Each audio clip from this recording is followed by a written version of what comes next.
الحمد لله وكفى وسلام على عباده الذين اصطفى أما بعد فقد قال الله تبارك وتعالى في القرآن المجيد والفرقان الحميد فأعوذ بالله من الشيطان الرجيم بسم الله الرحمن الرحيم لقد من الله على المؤمنين إذ بعث فيهم رسولا من أنفسهم يتلو عليهم آياته ويزكيهم ويعلمهم الكتاب والحكمة وإن كانوا من قبل لفي ضلال مبين بسم الله الرحمن الرحيم يا أيها الذين آمنوا قوا أنفسكم وأهليكم نارا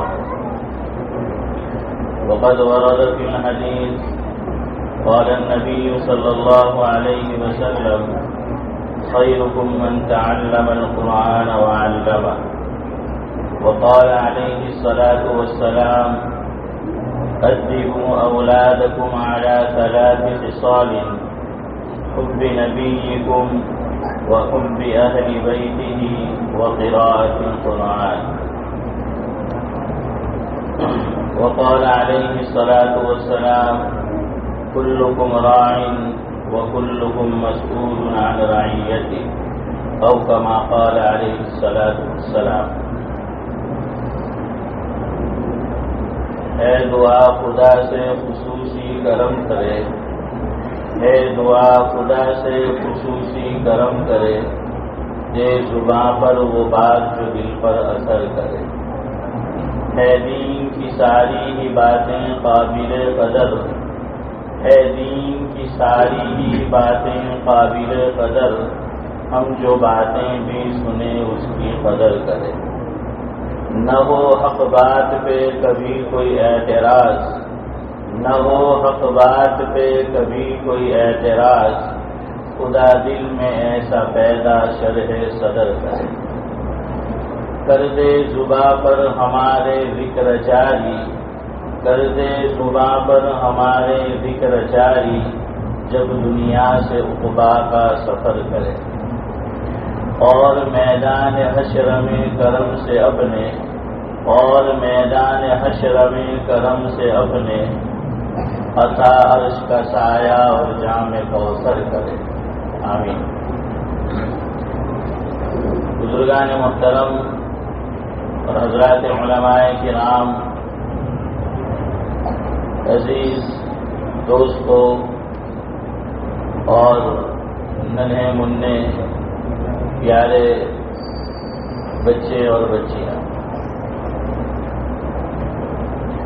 سب سے پہلے میں جناب ابراہیم بھائی ہمارے ان کا شکر گزار ہوں کہ انہوں نے مجھے اس مبارک مجلس میں شرکت کا موقع عنایت فرمایا۔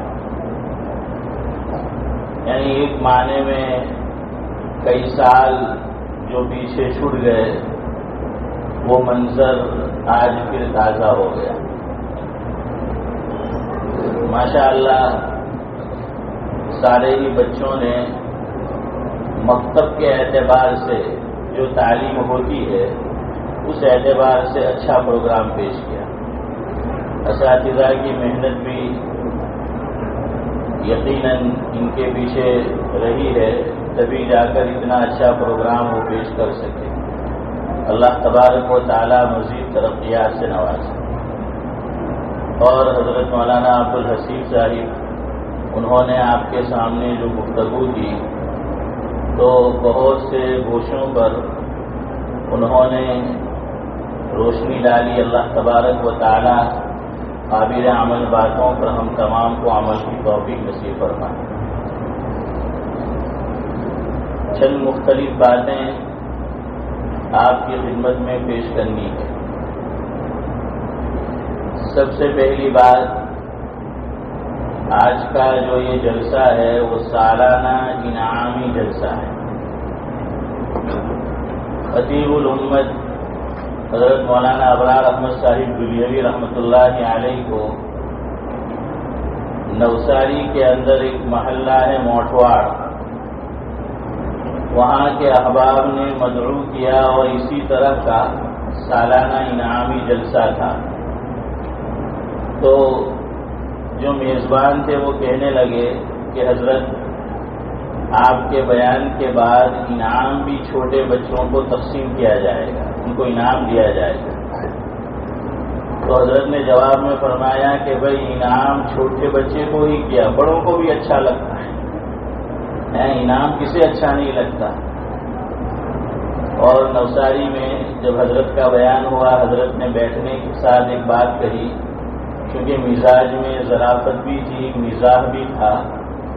فرمایا جس کا مفہوم یہ ہے کہ نوساری میں میری آمد ہوئی ہے، اگر میری باتیں جو میں عرض کروں گا پسند آئی تو کہیں گے کہ نو اور ساری نو یعنی نئی، کہ باتیں نئی تھی اور سب اچھی ساری تھی تو نو ساری۔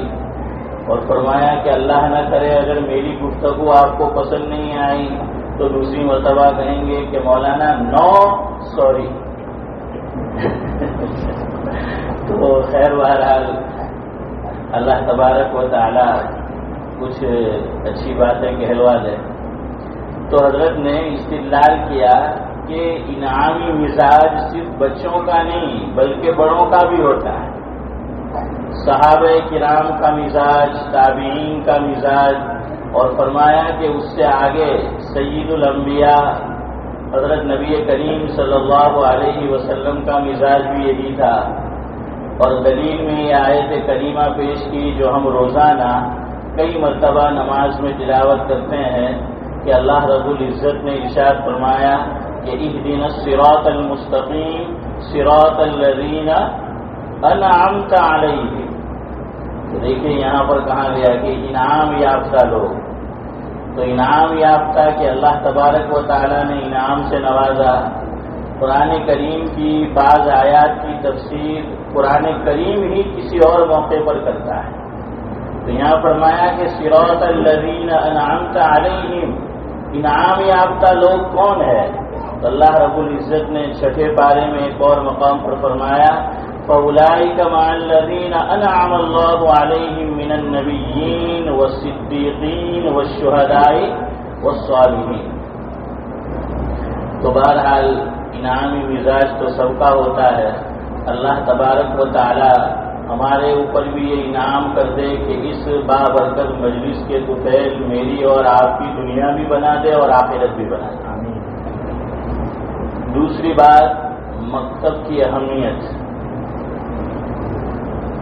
میرا وطن لاشپور ہے، حضرت مولانا ابو بکر صاحب اور یہ حافظ افضل یہ ہمارے ساتھی ہے۔ حافظ افضل مجھ سے پیچھے تھے تراج مفتاح العلوم میں، اور حضرت مولانا آگے تھے، اور یہ ہمارے استاد ہے۔ تو بہرحال لاجپور میرا وطن ہے جو آپ کے قریب ہے، اور تقریباً 20-21 سال سے میں برطانیہ میں ہوں۔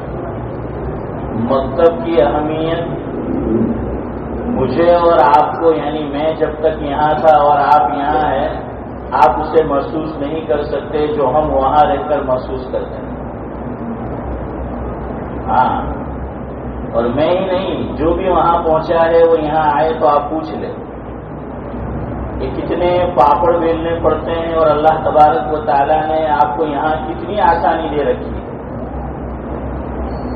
نمبر 1، وہاں پر ماں یا باپ دو میں سے کسی ایک کو بچے کو مدرسے چھوڑنے آنا پڑتا ہے، اور وہاں پر آپ نے سنا ہوگا کہ 3W کا کوئی بھروسہ نہیں ہے۔ 3W کا کوئی بھروسہ نہیں ہے۔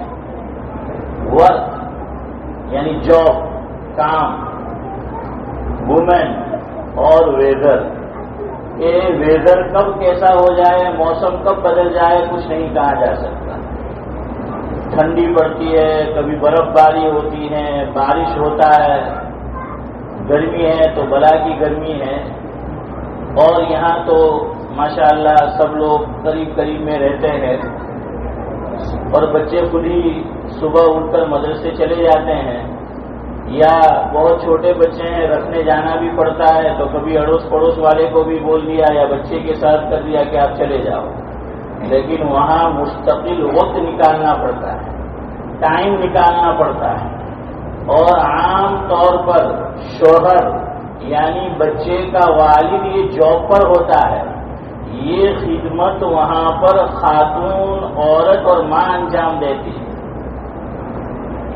اور لوگ دور دور رہتے ہیں، کوئی یہاں رہ رہا ہے کوئی وہاں رہ رہا ہے۔ میرا اپنا مکان میری مسجد سے اگر میں پیدل چل کر جاؤں تو مجھے 32 منٹ ہوتے ہیں، اتنا دور ہے میرا فلیٹ۔ اب بعض عورتوں کو گاڑی چلانی نہیں آتی، مدرسہ اتنا دور ہے، مکتب اتنا دور ہے، بچے کو تعلیم بھی دینی ہے، تو بیچاری جلدی جلدی بچہ اسکول سے تھکا ہارا آتا ہے، ابھی اس نے کھایا نہ کھایا، وہاں پر مدرسہ شام کو ہوتا ہے، یعنی بچہ بالکل تھک ہار کر آیا ہوا ہوتا ہے، ماں جلدی جلدی اسے کچھ ناشتہ دیتی ہے، کچھ کھانا دیتی ہے، اور پھر بیچاری نکل پڑتی ہے۔ کبھی ایک چھوٹا بچہ ہے، اس کو جو ہے وہ پش کر رہی ہے کشیر کے اندر، یا یہ کہ اس کو گود میں اٹھایا ہوا ہے، دوسرے بچے نے انگلی پکڑی ہوئی ہے۔ کہنے کا مطلب یہ ہے کہ بڑی قربانی دینی پڑتی ہے وہاں پر، اور پھر ماں وہاں آ کر بچے کو مدرسے میں چھوڑتی ہے۔ اب وہاں پر مکتب کے اندر 1.5 گھنٹہ تعلیم دی جاتی ہے، 2 جماعت 2 گروپ، ایک جو ہے وہ 4:30 سے 6 اور پھر 6 سے 7:30۔ اب میں نے آپ کو بتایا کہ میرا فلیٹ اتنا دور ہے، مجھ سے بھی زیادہ دور کئی لوگوں کا ہے۔ اب وہ جیسا بھی موسم ہو، بچے کو چھوڑا ان کو وہیں پر ویٹ کرنا ہوتا ہے، وہ گھر نہیں جا سکتی، گھر جائے گی واپس آئے گی اسی میں وقت ہو جائے گا، تو وہیں پر اسے رہ کر انتظار کرنا ہوتا ہے۔ اتنی قربانی وہ ماں دیتی ہے، باپ دیتا ہے کہ مکتب کی تعلیم یہ بچے کو دی جائے اس خاطر۔ دوسرا، وہاں پر مکتب کی تعلیم فری اور مفت میں نہیں ہے، جو یہاں پر ہمیں فری اور مفت میں وداؤٹ اینی چارج ہمیں مل رہی ہے، وہاں پر ہر ہفتے یا ماہانہ وہ طے کر دیا جاتا ہے اور بچے کی فیس دینی ہوتی ہے۔ تو مجھے اس سے بتانا یہ تھا کہ مکتب کی اہمیت کو سمجھے، یہ اللہ تعالیٰ کا انعام ہے، اللہ کی نعمت ہے کہ اتنا قریب میں مکتب ہے، یہاں پر بچوں کی فیس نہیں دینی پڑتی، ان کے لیے مستقل وقت جو ہے وہ نکالنا نہیں پڑتا۔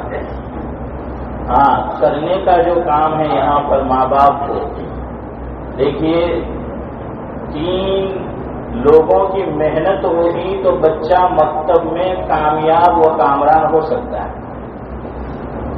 3 لوگوں کی محنت درکار ہے۔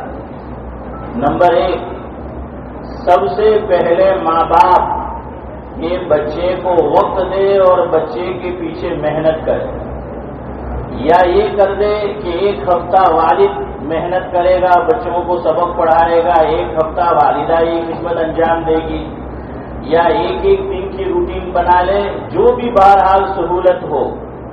تو سب سے پہلا کام کہ بچہ مکتب میں صحیح معنی میں تعلیم جیسی حاصل کرنا چاہیے وہ اسی وقت حاصل کر سکتا ہے کہ جب ماں باپ کا، سرپرستوں کا، گھر والوں کا سپورٹ ہو، ورنہ بچہ کامیاب نہیں ہوگا۔ الا ماشاءاللہ ہر جگہ لگتا ہے، استثناء اور اپواد ہر جگہ ہوتا ہے، ورنہ اللہ رب العزت نے اس کائنات کو اسباب کے درجے میں چلایا ہے اور چلاتا ہے۔ سبب یہ تو اختیار کرنا ہی پڑے گا، ورنہ عام طور پر ہاتھ میں کامیابی اور کامرانی نہیں آتی۔ ہمارے آقا حضرت نبی کریم صلی اللہ علیہ وسلم کی سیرت طیبہ آپ اٹھا کر دیکھیے، حضور اکرم صلی اللہ علیہ وسلم نے روزانہ کا دن اور رات 24 آورز جو ہے اس کا ایک باقاعدہ جو ہے وہ ترتیب اور یہ بنایا تھا کہ بھئی کیا کرنا ہے کیا نہیں کرنا، ایک شیڈیول تھا. لکھا ہے سیرت نگاروں نے کہ حضور اکرم صلی اللہ علیہ وسلم نے دن اور رات اس کو 3 حصوں میں تقسیم کر رکھا تھا. ایک حصے میں آقا خود اپنی انفرادی عبادت انجام دیتے تھے، اس میں پھر کوئی نہیں ہوتا تھا. انفرادی عبادت کوئی نہیں ہے، آقا اپنی عبادت انجام دیتے تھے. مجھے اور آپ کو بھی اللہ کرے کہ اس ترتیب پر زندگی گزارنا نصیب ہو جائے. پھر دیکھیے زندگی کے اندر کیسا انقلاب آتا ہے، زندگی جینے میں کیسا مزہ آتا ہے، اولاد کیسی فرما بردار ہو کر زندگی گزارتی ہے. تو ایک ہمیں خود کو اپنے آپ کو وقت دینا ہے. آج میرا اور آپ کا المیہ یہ ہے، ہر آدمی نے اس کا ٹھیکہ اٹھایا ہوا ہے کہ وہ دوسروں کی اصلاح کرے گا، اپنی اصلاح سے بے خبر ہے. اسے ہر آدمی میں عیب نظر آتا ہے، مجھے ہر آدمی میں عیب نظر آتا ہے، لیکن مجھے اپنے آپ میں کوئی عیب نظر نہیں آتا. میں اپنے آپ کو زبان سے تو نہیں کہتا، لیکن معصوم سے کم نہیں سمجھتا کہ میں تو معصوم ہوں. اوروں کا پہاڑ، اوروں کے اندر جو ہے ایک تنکا ہے وہ نظر آتا ہے، اپنے عیبوں کا جو پہاڑ ہے وہ مجھے اور آپ کو نظر نہیں آئے. تو انسان کو اپنی انفرادی عبادت بھی کرنی چاہیے. اس کا اپنا ایک مزہ ہے، اس کا اپنا ایک لطف ہے، اس کا اپنا ایک فائدہ ہے. تو حضور اکرم صلی اللہ علیہ وسلم کچھ وقت انفرادی عبادت کرتے تھے. دوسرا حصہ وہ حضرت نبی کریم صلی اللہ علیہ وسلم لوگوں کے لیے وقت تھا، امت کے لیے وقت تھا کہ دین کی دعوت چلاتے تھے، دین کی دعوت دیتے تھے، لوگوں کے درمیان میں رہتے تھے. اور تیسرا حصہ حضرت نبی کریم صلی اللہ علیہ وسلم نے اپنے گھر والوں کے لیے وقف کر رکھا تھا، اپنی بیویوں کے لیے، اپنے بال بچوں کے لیے. اس میں پھر حضور یہی کام کرتے تھے. اس لیے جب سے یہ موبائل آیا ہے اس نے ہماری جو فیملی لائف ہے اس کو بہت ڈسٹرب کیا ہے.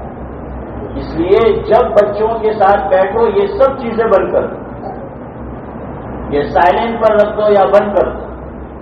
بھائی ہم کتنا وقت دیں گے؟ 1 گھنٹہ، 1.5 گھنٹہ، 2 گھنٹہ، اس میں کون سا آسمان ٹوٹ پڑے گا؟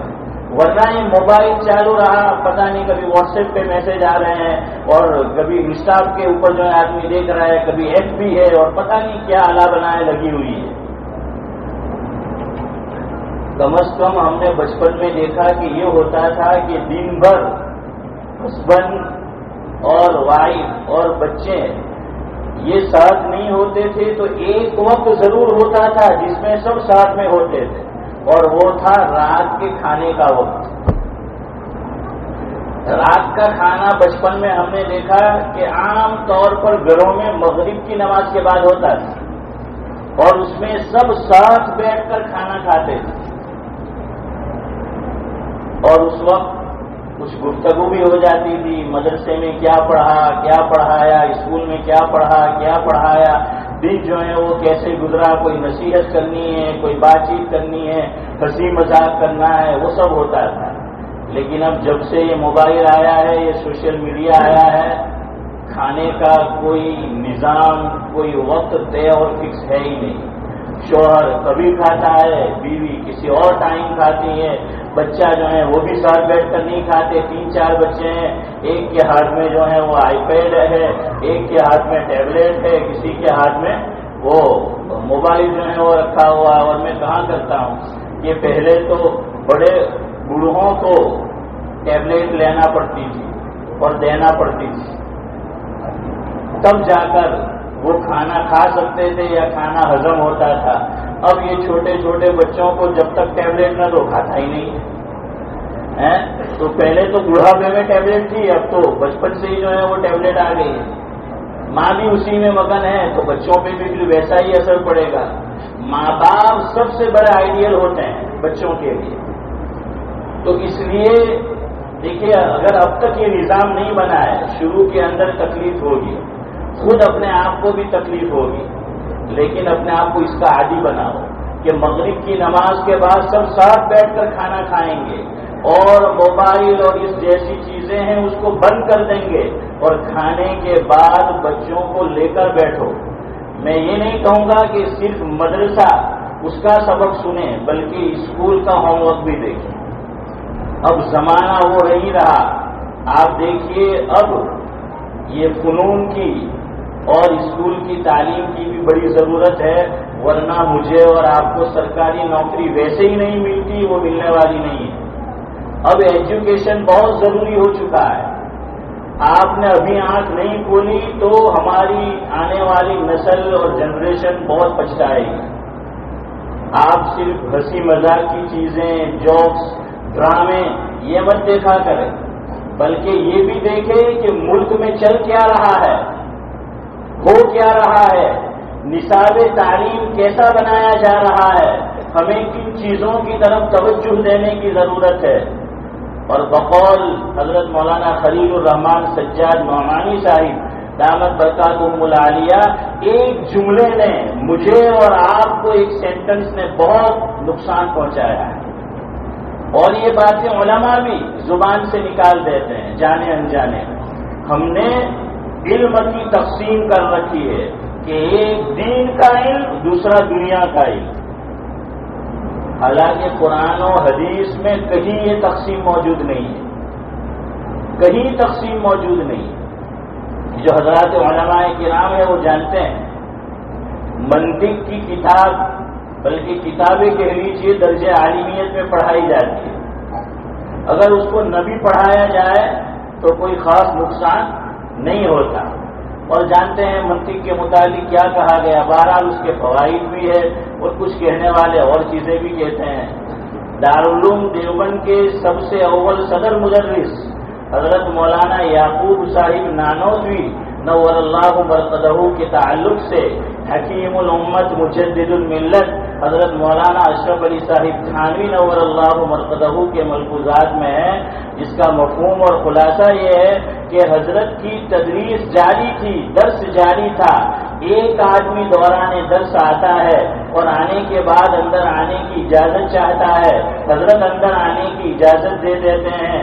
وہ بعد اب بیٹھ کر حضرت سے عرض کرتا ہے کہ میرے خاندان میں فلاں کا انتقال ہو چکا ہے، آپ جب یہ گھنٹہ ختم ہو یا مدرسے کا وقت ختم ہو تو آپ یہ کریں کہ کچھ دیر قرآن کریم بچوں سے پڑھوا لے اور اس قرآن کریم کا ثواب فلاں مردے کو بخش دے. حضرت مولانا یعقوب صاحب نانوتوی رحمۃ اللہ علیہ منطق کی کتاب پڑھا رہے ہیں. کوئی اصول تفسیر نہیں، قرآن کریم کا ترجمہ نہیں، حدیث نہیں، اصول حدیث نہیں، بلکہ منطق ہے. حضرت نے جب اس کی گفتگو سنی وہیں پر سبق کو روک دیا اور بچوں سے کہا کہ ہاتھ اٹھا کر دعا مانگو کہ ہم نے اب تک اس گھنٹے میں جو کچھ پڑھا ہے اس کا ثواب یہ بھائی جو کہہ رہے ہیں ان کی روح کو بخش دے، پہنچا دے. تو وہ آدمی تعجب کرنے لگا، تھوڑا بہت جانتا ہوگا. وہ کہنے لگا کہ حضرت یہ تو منطق کی کتاب ہے، یہ تو کوئی قرآن شریف تو ہے نہیں کہ آپ نے اس کا ثواب بخشا. اللہ اکبر. آپ کو یہی جو تقسیم ہم نے کر رکھی ہے دینی علوم اور دنیاوی علوم وہ سمجھانا ہے. حضرت نے اس کے جواب میں فرمایا جس کا مفہوم یہ ہے کہ بھائی چاہے میں حدیث پڑھاؤں یا اصول حدیث، چاہے میں ترجمہ قرآن پڑھاؤں یا اصول تفسیر یا منطق پڑھاؤں، میں پڑھاتا اللہ تعالیٰ کے لیے ہوں. یہ بچے پڑھ اللہ کے لیے رہے ہیں. جو عمل اللہ کے لیے کیا جاتا ہے، اخلاص کے لیے کیا جاتا ہے، وہ ثواب سے خالی نہیں ہوتا. انہوں نے اپنا ثواب تیرے مردے کو بخش دیا. دیکھیے منطق ہے، علم کی تقسیم ہے قرآن و حدیث میں، لیکن وہ ہے کہ ایک ہے علم نافع اور دوسرا ہے علم غیر نافع. بعض مرتبہ آدمی بظاہر نظر آتا ہے کہ دین کی خدمت کر رہا ہے، مدرسہ پڑھا رہا ہے، دارالعلوم میں پڑھا رہا ہے، امامت کروا رہا ہے، لیکن اس کی پس پشت اس کی نیت صحیح نہیں ہوتی اور وہ اس سے دنیا کما رہا ہوتا ہے. اور بعض مرتبہ آپ دیکھ لیجئے کوئی ڈاکٹر ہے، کوئی دوسرا کام جو ہے وہ کر رہا ہے، اس کی نیت صحیح ہوتی ہے، مخلوق کے خدا کی خدمت ہوتی ہے، بظاہر یہ دنیا کا کام نظر آتا ہے، لیکن اس سے وہ اپنی آخرت بنا رہا ہو۔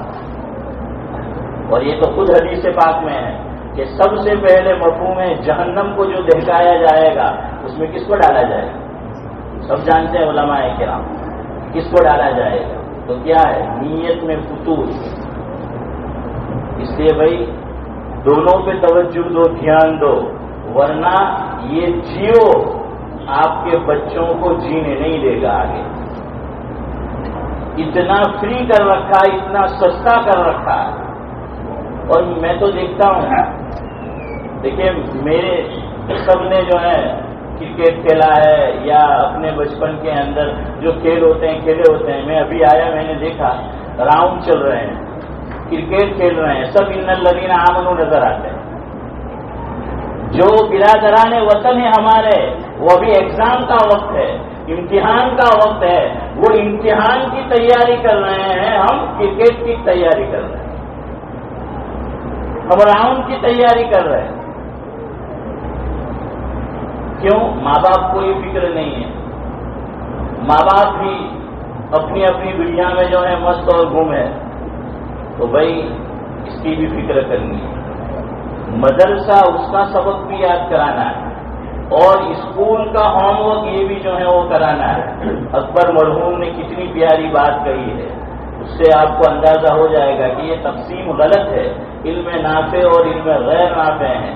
اکبر مرحوم نے کہا ہے اس میں تھوڑی سی ترمیم کے ساتھ کہ تم شوق سے کالج میں پڑھو، تم شوق سے کالج میں پڑھو، پارک میں پھرو، جائز ہے غباروں میں اڑو، چرخ پہ جھولو، پر ایک سکون بندہ ناچیز کا رہے یاد، اپنی حقیقت کو اور اللہ کو نہ بھولو۔ ہماری حقیقت مسلمان ہے، ہم ایمان والے ہیں۔ چاہے بچے کو پڑھاؤ، جو بھی دنیاوی فنون پڑھانا ہے، تعلیم دینی ہے، لیکن بچپن کا اس کا جو وقت ہے، اس کی جو عمر ہے، اس میں اس کو کیا پڑھا دینا ہے؟ ناظرہ کی تعلیم دے دینی ہے، مکتب کی تعلیم دے دینی ہے۔ مکتب کی تعلیم کی حیثیت ہمارے بدن میں جو ریڑھ کی ہڈی ہے اس کی ہے، میرے اور آپ کے بدن میں جو روح ہے اس کی ہے۔ بچپن کے اندر اگر ہم نے یہ تعلیم دے دی، چھوٹے چھوٹے ننھے جو ہیں وہ بچوں کو، معصوم بچوں کو بچپن میں جیسے یہ سیاہ بورڈ ہے یا تختی ہے کہ جس پہ کچھ لکھا نہیں ہے، بالکل ویسا ہوتا ہے، آپ اس کے اوپر لکھ دو، انشاءاللہ العزیز وہ کچھ بھی بن سکتا ہے، ایمان کو نہیں چھوڑ سکتا۔ کہ بچپن میں اس کے دل کی تختی پر میں نے اور آپ نے لا الہ الا اللہ محمد الرسول اللہ نقش کر دینا ہے۔ اور اگر میں اور آپ غور کریں، اسلام کا فلسفہ بھی یہ ہے، بچہ پیدا ہو، پیدا ہونے کے ساتھ پہلا جو کام کرنا ہے، شریعت مطہرہ کی مجھے اور آپ کو تعلیم یہ ہے، اس میں ذرا بھی دیر نہ کی جائے۔ پیدا ہونے کے ساتھ بچہ دنیا میں آیا، اس کے سیدھے کان میں اذان پڑھی جائے، الٹے کان میں اقامت کہی جائے۔ اس میں بھی لوگ غلطی کرتے ہیں، مسجد کے امام صاحب کا ویٹ کریں گے، کسی شیخ الحدیث کا ویٹ کریں گے، کسی مولانا صاحب کا ویٹ کریں گے، نہیں۔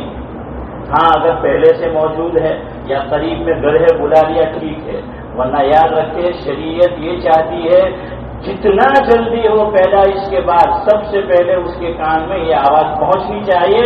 اسی لیے بڑی ذمہ داری کے ساتھ آپ کو ایک مسئلہ بتا رہا ہوں۔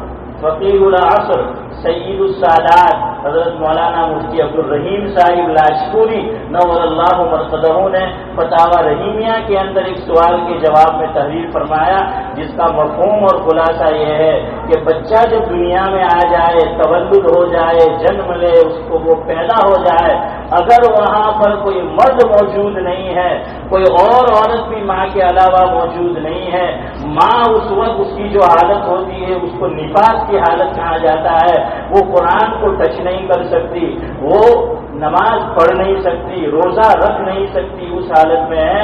لیکن یہاں پر جو اذان ہے وہ نماز والی اذان نہیں ہے. عورت نماز والی اذان نہیں پڑھ سکتی، اس لیے کہ نماز والی اذان اعلان ہے اور عورت کی آواز بھی پردہ اور ستر ہے. لیکن یہاں پر بچے کے کان میں جو اذان اور اقامت پڑھی جاتی ہے یہ اعلان نہیں ہے بلکہ تلقین ہے. اس لیے کوئی نہ ہو کسی مرد کا انتظار نہ کرے، بلکہ وہ ماں اگر اس میں اتنی ہمت ہے بچے کے ایک کان میں اذان اور دوسرے میں اقامت کے. یاد رکھو یہ مسئلہ، اس میں دیر نہیں کرنی ہے، انتظار نہیں کرنا ہے کسی کا زیادہ. اور اذان بھی کون سی پڑھیں گے وہ یاد رکھو. علماء نے اذان کی دو قسمیں کی ہے. ایک اذان کا نام ہے اذان کامل اور ایک اذان کا نام ہے اس کے مقابلے میں سمجھانے کے لیے اذان ناقص. ظہر، عصر، مغرب، عشاء اور جمعہ اس میں جو اذان پڑھی جاتی ہے وہ ایک درجے میں اس کو اذان ناقص سے تعبیر کیا ہے، اور نماز فجر میں جو اذان پڑھی جاتی ہے وہ اذان کامل ہے. تو بچہ پیدا ہو اس کے کان میں اذان کامل پڑھنی ہے تاکہ وہ کامل مسلمان بنے اور کامل 5 نمازیں پڑھے. ورنہ ہمارے بزرگ فرماتے ہیں کہ عام طور پر مسلمان جو نمازی بھی ہے تو ظہر سے عشاء تک فجر اس کی بیڈ اور بستر میں ہوتی ہے، اور وہ اس کی وجہ بطور مذاق یوں کہا کرتے تھے جب پیدا ہوا تب بھی الصلاۃ خیر من النوم نہیں سنایا گیا، اور جب بیڈ میں ہوتا ہے تب بھی وہ غفلت میں ہوتا ہے الصلاۃ خیر من النوم جو ہے وہ نہیں سنتا ہے. ہمارے برادران وطن تو بعض کچھ بات کہتے ہیں، پتہ چلا کہ وہ تو فجر کی اذان سنتے ہیں، وہ نہ بہرحال کچھ نہ کچھ وہ بولتے ہیں آپ جانتے ہیں، لیکن کبھی مسلمان کو شکایت نہیں ہوئی کیونکہ وہ سنتا ہی نہیں ہے. کبھی شکایت نہیں ہوئی. مسجد کے پڑوس میں اس کو شکایت نہیں ہوئی کہ فجر کے اندر اذان کیوں. وہ خواب غفلت میں خواب خرگوش وہ بنا پھرا ہے. بہرحال بات یہاں سے چلی، وقت ہو رہا ہے. آج سے اس مجلس میں نیت کر کے جاؤ انشاءاللہ العزیز ہم حضور کی ترتیب پر اپنی وائف کو بھی وقت دیں گے، اپنے بچوں کو بھی وقت دیں گے نا. ہاں انشاءاللہ العزیز. اور ترتیب بنا لو، باری بنا لو. اگر کبھی بیزی ہے اور اگر ویک ڈیز میں زیادہ وقت نہیں دے سکتے کم از کم ویکینڈ میں دو. دیکھیے حضور نے خود حدیث میں فرمایا، مفہوم ہے کہ انسان کا خود کا اپنے اوپر حق ہے، اپنے گھر والوں کا بھی جو ہے وہ حق ہے. ہم دوستوں کو وقت دیتے ہیں تو اپنی گھر والی کو وقت دو، اپنے بچوں کو جو ہے وہ وقت دو. میں آپ کو میری اپنی بات سناتا ہوں. ابراہیم بھائی نے کہا تھا کہ 40 منٹ تک گفتگو کرے تو 12 بج رہے ہیں، تو اگر کہے تو ختم کر دے اور 10 منٹ باقی ہے کہے تو پورا کرے، کیا کرنا ہے. تو بہرحال میں نے ان سے پہلے ہی کہا تھا، میں نے کہا مجھے وقت دے دے تاکہ آپ کو بھی شکایت نہ ہو اور مجھے بھی شکایت نہ ہو. بہرحال تو میرے خالو تھے کپلتا میں، دعوت و تبلیغ میں زندگی انہوں نے گزاری، مبارک صاحب ہے. سلیمان پٹیل جانتے ہوں گے ابراہیم بھائی، کپلتا کیسے. تو روزانہ کا معمول مغرب بعد فوراً کھانا، سب ساتھ بیٹھ کر، اور اس کے بعد فضائل کی تعلیم. فضائل کی تعلیم کے بعد پھر مدرسہ جو سبق یاد کرنا ہے دوسرے دن کا تو وہ سب کا باری باری سنتے تھے اور سب سے جو ہے وہ پڑھواتے تھے. فضائل کی تعلیم وہ کرتے تھے تو مجھے برابر یاد ہے روزانہ ہمیں یہ جملہ کہلوایا جاتا تھا باری باری. ان کی اولاد بھی لڑکے لڑکیاں دونوں تھی اور میں بھی، میری بہن بھی. تو روزانہ ہمیں یہ سکھایا گیا اور یہ کہلوایا گیا. بزرگان دین نے چند باتیں بتائی ہیں جن پر عمل کرنے سے پورے دین پر چلنا آسان ہو جاتا ہے. تو دیکھیے اس کے بعد مولانا ابو بکر صاحب حافظ افضل کو پتا ہے کہ میرا مدرسے کا دور کیسا گزرا ہے، لیکن وہی بچپن میں دل کی تختی پر جو نقش کر دیا گیا تھا، چاہے میں ادھر جو ہے وہ بھاگ کے گیا ادھر بھاگ کے گیا، لیکن اللہ نے قسمت میں دین کا علم لکھا تھا. ایک عمر آدمی کی ہوتی ہے تو عمر میں پختگی آتی ہے، سمجھ آتی ہے. اللہ نے ایک نظام ایسا بنایا ہے، میں چاہ کر بھی اس راستے سے بھٹک نہ سکا. میں یہی کہوں گا کیوں، وہ بچپن میں دل کی تختی پر جو پوری کی وہ یہ نقش کر دیا گیا. لیے وقت دو بچوں کو، ان کو سنو اور عملی پریکٹس کراؤ۔ دو باتیں کہوں گا، ایک حضرات اساتذہ سے اور ایک ماں باپ سے، اس میں بھی شامل ہوں۔ شیخ الاسلام حضرت مولانا مفتی محمد تقی عثمانی صاحب دامت برکاتہم العالیہ کا برطانیہ کا دورہ ہوا، اسی طرح کا مکتب کا سالانہ انعامی جلسہ تھا۔ حضرت نے اس میں فرمایا، جس کا مفہوم یہ ہے، دیکھا وہاں کے اساتذہ سے بات ہوئی کہ آپ کا نصاب کیا ہے، کون سی کتابیں آپ پڑھاتے ہیں اور کس طرح پڑھاتے ہیں؟ تو اساتذہ نے بتایا کہ ہم جو دعا کی کتاب ہے، اسی طریقے سے کلمہ ہے، تو کلمے کو اور دعا کی کتاب کو بچوں کو میننگ کے ساتھ یاد کراتے ہیں کہ لا الہ الا اللہ محمد الرسول اللہ، اتنا یاد نہیں کرا دیا، اس کے ساتھ ساتھ اس کا ترجمہ، معنی اور میننگ کہ نہیں ہے کوئی معبود اللہ کے سوا اور محمد صلی اللہ علیہ وسلم اللہ تعالیٰ کے رسول ہے۔ کھانے سے پہلے بسم اللہ و برکت اللہ، تو اس کا ترجمہ، یعنی جتنی بھی دعائیں ہیں وہ ترجمے کے ساتھ بچوں کو زبانی یاد کراتے ہیں، کریمے وہ ترجمے کے ساتھ۔ اور عام طور پر آدمی نمازوں میں جو قرآن کریم پڑھتا ہے وہ سورہ فاتحہ، قل اعوذ برب الناس سے لے کر علم تر تک یا والضحیٰ تک، جو حافظ قرآن نہیں ہے وہ یہی صورتیں پڑھتے ہیں۔ تو انہوں نے نصاب بنایا کہ تمام بچوں کو زبانی یہ ترجمے کے ساتھ یاد کرائی جائے۔ تو حضرت نے اس موقع پر بہت خوشی کا اظہار کیا اور فرمایا کہ یہ چیز ہمارے یہاں بھی نہیں ہے، یہ طریقہ بہت اچھا ہے، بچوں کو پتہ چلے گا کہ کلمے میں کہا کیا گیا ہے، صورتیں جو ہم پڑھتے ہیں کہا کیا گیا ہے، دعا کے اندر کہا کیا گیا ہے۔ بچہ کچھ بھی ہو سکتا ہے، اگر دعائیں اس نے روز مرہ کی ترجمے کے ساتھ یاد کر لی، کلمے اس نے ترجمے کے ساتھ یاد کر لیے، کچھ صورتیں ترجمے کے ساتھ یاد کر لی، وہ گناہ انسان ہے، کر سکتا ہے، ہو سکتا ہے، لیکن انشاءاللہ کبھی ایمان سے ہاتھ نہیں دھوئے۔ آپ دعاؤں میں دیکھیے جگہ جگہ پر توحید کا بیان، اللہ سے تعلق کا بیان۔ آپ 5واں جو کلمہ ہم پڑھاتے ہیں اس کے اندر دیکھ لیجیے کفر سے، شرک سے، نفاق سے، گناہوں سے، تو بچے کو پتہ چلے گا کہ کہا کیا جا رہا ہے۔ لیکن ہمارے یہاں بس ویسے ہی نصاب جو ہے وہ پڑھایا جاتا ہے۔ یہ میں نے ایک بڑے آدمی کی بات جو ہے آپ کی خدمت میں عرض کی ہے، حضرات اساتذہ کرام ناراض نہ ہو جائے، ورنہ وہ مجھے کہیں گے، کوسیں گے اور بددعائیں لیں گے کہ پتہ نہیں یہ آ کر نیا شوشہ کیا چھوڑ کے گیا ہے۔ درست ہے، جزاکم اللہ۔ تو یہ ہے، اور واقعتاً اس کا فائدہ ہے۔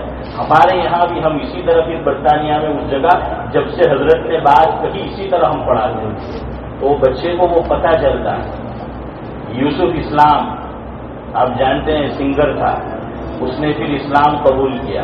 ایک بڑی پیاری بات اس نے کہی انٹرویو میں، فرمایا کہ جو مسلمان جو ایمان لا چکا ہے قرآن کریم کو سمجھ کر ترجمے کے ساتھ از اول تا آخر پڑھ لے گا، وہ کچھ بھی بن سکتا ہے، مشرک نہیں بن سکتا، مشرک نہیں بن سکتا، کچھ بھی ہو سکتا ہے، لیکن شرط ہے از اول تا آخر۔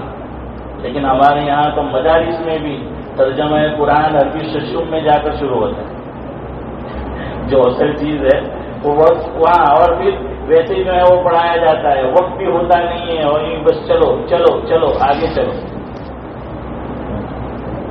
بہرحال ایک تو یہ بات جو ہے مجھے کہنی تھی کہ اگر آپ کو یہ مشورہ شیخ الاسلام کا پسند آئے اور ہماری طرف بھی اسی طرح پڑھایا جاتا ہے، کم از کم روز مرہ کی جو دعائیں ہیں دھیرے دھیرے ترجمے کے ساتھ یاد کرنا۔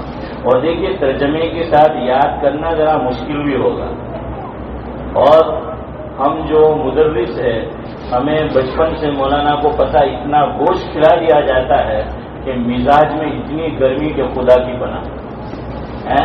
تو بہرحال ذرا شفقت سے کام لے بچوں سے، ان کو نہ پٹا سمجھا کر بہلا کر۔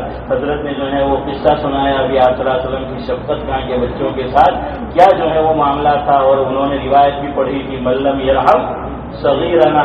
ہاں، تو بہرحال یہ شفقت کا اور رحمت کا جو ہے وہ معاملہ کیا جائے، ورنہ پھر بعض بچے استاد کی بیجا سختی کی وجہ سے دین سے متنفر ہو جاتے ہیں. میں جانتا ہوں ایسے چیز سے وقت نہیں ہے، ورنہ میں نام کے ساتھ آپ کو بتا دوں. اس لیے پیار محبت سے اور ذمہ داروں سے بھی کہوں گا، یہ استاد بھی بعض مرتبہ بیچارے بیجا سختی اس لیے کرتے ہیں کہ یہ جو مسجد کی متولی اور مدرسے کی کمیٹی وہ یہ چاہتے ہیں کہ جتنے بھی طلبہ ہے سب کے 50-50 آنے چاہیے. تو یہ تو ہونے سے رہا ہے، یہ تو ہونے سے رہا. تو متولی حضرات کو، مدرسے کی انتظامیہ کو فل سپورٹ کرنا ہے، اساتذہ کو. آپ اپنی محنت جاری رکھیں، ہمیں آپ پر اعتماد ہے، انشاءاللہ آپ کا بال بھی بھیکا نہیں ہوگا. اگر ان کو اعتماد میں لیا، بھروسے میں لیا تو اساتذہ بھی محنت سے کام کریں گے. یہاں تو متولی یہ چاہتا ہے، مسجد کی انتظامیہ یہ چاہتی ہے کہ استاد ابو نے جو تو تھوڑ تھوڑ بجوا کرے. اللہ بھائی کو مانس છે કે પછી શેર છે હે ને આપણું તો એ જ મિજાજ ઘરમાં કે આપણે ઘરમાં એટલે બૈરું આપણને જોઈને આંખથી આંખ નહીં મિલાવે કે થરથર બૈરું આપણું કે ભૂસા કરવું જોઈએ.